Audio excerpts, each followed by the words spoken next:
러시아가 외환 보유고를 EU하고 미국에다가 보관을 하고 있었거든요. 네. 여기서 우크라이나 전쟁이 벌어지니까 그 자산을 동결시켜 버렸습니다. 그랬죠. 러시아 돈의 연간 이자만 한 30억 달러 정도 수익이 난다고 해요. 네. 그러니까 야, 이거를 사고가 러시아가 친 거니까 이 돈을 가지고 그 우크라이나를 지원하자. 그래갖고 러시아에서는 야, 이 도둑놈들아 막 그러면서 난리가 났죠. 네네. 근데 그러면 어쩌겠어요? 이게 어떤 의미를 좀 담냐면은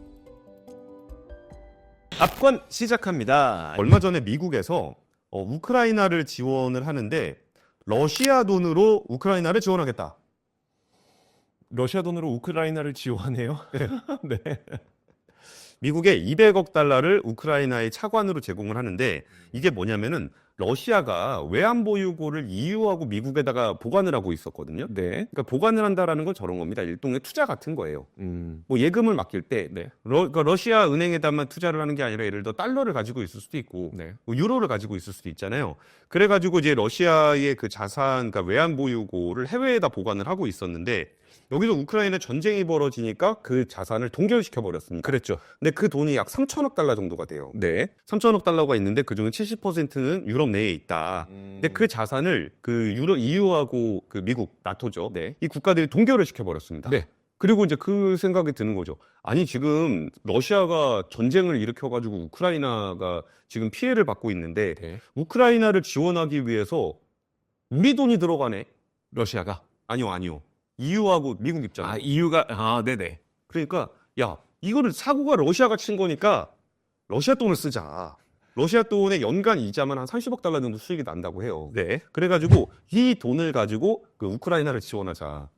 근데 뭐 그 입장에서 생각하니까 맞는 것 같긴 한데. 그래갖고 러시아에서는 야, 이 도둑놈들아 막 그러면서 난리가 났죠. 네네. 근데 그러면 어쩌겠어요?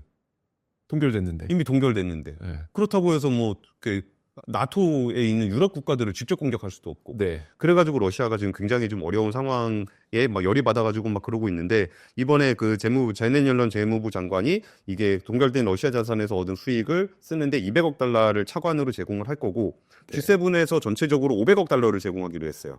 그래서 나머지 300억 달러는 유럽에 있는 국가들이 그 러시아 동결 자산의 수익으로 제공을 한다라고 네. 좀 얘기를 하고 있습니다. 이게 어떤 의미를 좀 담냐면은 이제 확실히 자유무역의 시대는 끝난 것 같아요. 네. 이게 정말 자유롭게 자금이 이동을 하고 그 자유로운 이동에 대한 제한을 하는 거를 국제적으로 제재를 하고 이런 문제가 좀 없어지고 오히려 경제 제재의 시대가 좀 도래가 한 것 같습니다. 네. 뭔가 이제 국가적으로 좀 문제가 생기고 그러면은 미국이 경제 제재를 하는데 미국이 나라잖아요. 네. 그럼 미국의 법을 지켜야 되는 사람은 미국 사람입니다. 그렇죠. 한국 사람이 미국 법을 지킬 필요는 없어요. 네. 근데 미국에서 경제 제재라는 걸 만들어 가지고 야, 러시아랑 거래하면은 우리랑 거래 못하게 할 거야.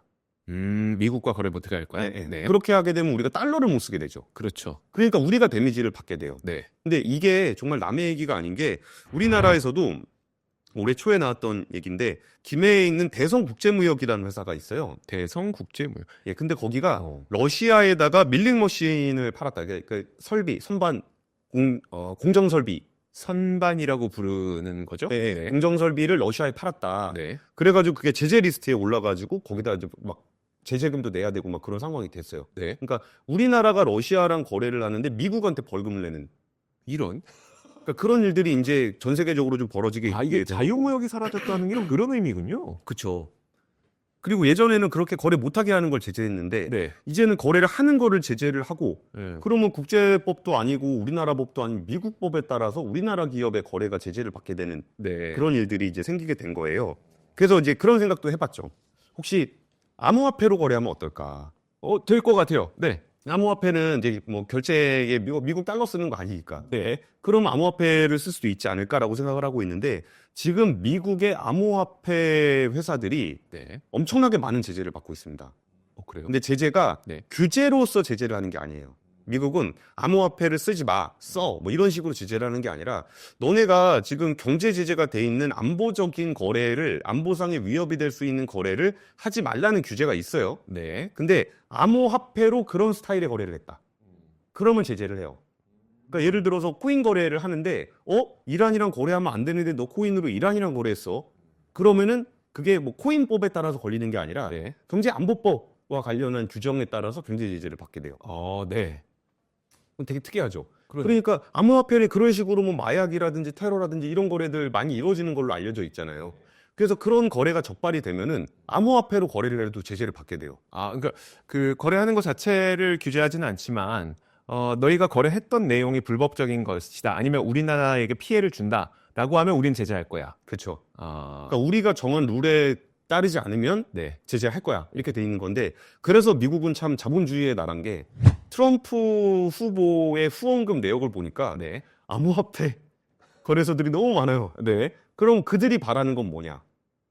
뭐 그들이 뭐 이제 뭐 이거를 뭐 자유롭게 거래하고 저희한테 뭐 후원금을 뭐 지원을 해주고 국가적으로 지원을 해주세요. 이게 아닌 것 같아요. 아, 거래할 때 이런 식으로 이제 경제 제재라든지 이거 한번 맞으면 네. 엄청나게 뭐 회사 망할 정도로 세게 맞거든요. 네. 그래가지고 이제 그런 부분에 대해서 후원을 함으로써 경제 제재를 비롯한 그런 방식에서 좀 자유롭게 해달라.